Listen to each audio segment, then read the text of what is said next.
As you venture through Skyrim, you'll end up running into some interesting characters with intriguing backstories and unique motives. Fortunately, several of these characters are available as companions to scour the plains of Skyrim with the Dragonborn. And in this video, we'll be counting down the top 7 choices for the best travelling chum. Let's get right into it with number 7, Mjoll the Lioness. Mjoll the Lioness can be found nursing an ale at the Bee and Bard Inn in Riften. And while at first glance, she may seem like your run-of-the-mill Nord warrior, there's far more to her than that. The first thing about her personality that makes her quite the outlier among other mercenaries is that she seems to take more pleasure from doing noble deeds and forging honourable relationships than she does from receiving a purse of gold when the work is through. She also strongly dislikes the presence of the Thieves Guild and the Blackbriars in Riften, for she believes they play a significant role in Riften's corrupt state. After travelling with her for some time and learning more about her, her purity makes a lot more sense. Mjoll's village was burned down by bandits when she was a small child, and she watched in horror as they gutted her brother. For that reason, she refuses pay on her adventures, opting instead to adventure on her own terms.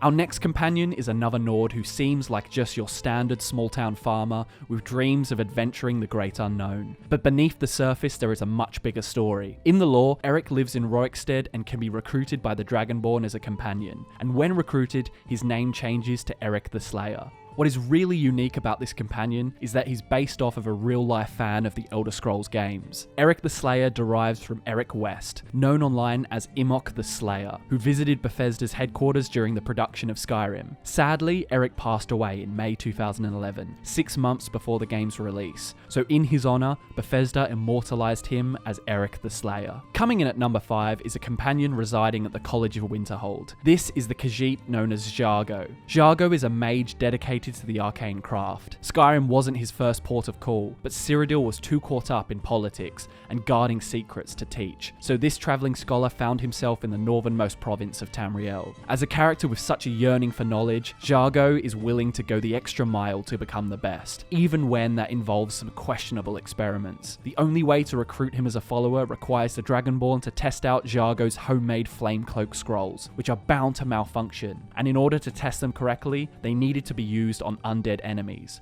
What could possibly go wrong? Proving your mettle will impress this wily feline and he will become available as a companion. Next up, at number 4, we have another mage follower, only this one is acquired through some far more sinister acts. Erendur is a Dunmer and a former cult member dedicated to the Daedric prince Vermina. He was indoctrinated into the cult at a young age and lived in Nightcaller Temple until the place was overrun by orc invaders. Choosing to help him on the quest Waking Nightmare leads to some memorable yet perilous events. In doing so, the Dragonborn discovers what Erendur did, leaving his brothers and sisters to die while he fled, and the memory haunts him to this day. The Dragonborn is presented with the tempting offer of slaying Erendur in exchange for Vermina's favour and the Skull of Corruption, but sparing his life opens up a potential follower. And now we're into the top 3 best companions in Skyrim. Taking out the bronze is a Dunmer spell sword, hailing from Morrowind and living on the island of Solstheim. Teldryn Sero is a mercenary for hire who can be found at the Retching Netch Inn wearing a full set of chitin armour. Teldryn grew up in Blacklight before moving to Windhelm and then Raven Rock. Teldryn's only real experience in Skyrim came under the service of a well-paying Nord. Along with the tattooed, fur-garbed Nord, Teldryn came across the largest bandit encampment he had ever seen, but he refused to attack when the Nord charged thoughtlessly into battle. He said, "At that moment, I knew I'd never see him again.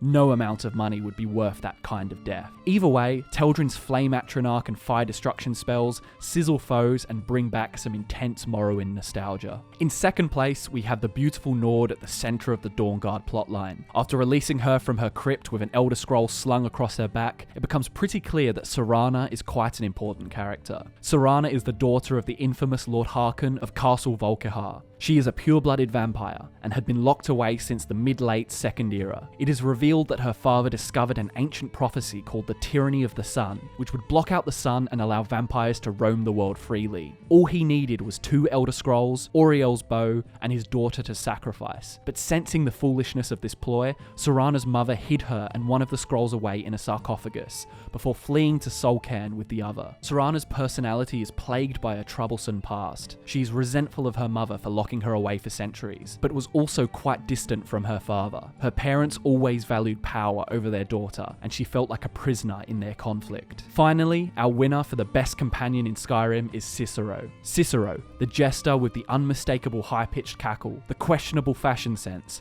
and the obnoxious persona, wasn't always a lunatic. In fact, before becoming the keeper of the Night Mother's coffin, Cicero's journal tells the story of a seemingly articulate and intelligent man. Cicero is first found travelling with the coffin of the Night Mother just north of Whiterun and proceeds to cause discourse among the members of the Dark Brotherhood in Falkreath. After lashing out at the members of the Brotherhood, a wounded and muttering Cicero can be found in the former sanctuary in Dawnstar, where he will become available as a follower. What sets this follower apart from the rest, aside from his mental instability and fondness for gratuitous killing, is his detailed reports of the goings-on in the Dark Brotherhood prior to the Fourth Era, 201. Cicero's journal describes the systematic destruction of the sanctuaries, until he remained the only survivor in the Shadenhal Sanctuary. From here, the 5 volumes show his gradual descent into insanity. By the end of the tale, Cicero's isolation and desperation to hear the Night Mother's voice broke him until he proclaimed, "I am the laughter, I am the jester." Hit that subscribe button for more Elder Scrolls content just like this, and give the video a like if you enjoyed it. This has been the top 7 companions in the Elder Scrolls V Skyrim. To keep up with everything Fudge Muppet, be sure to head on down to the description where you can find links to follow us on Twitter. Thank you so much for watching as always, guys. I'm Drew, and I'll see you next time.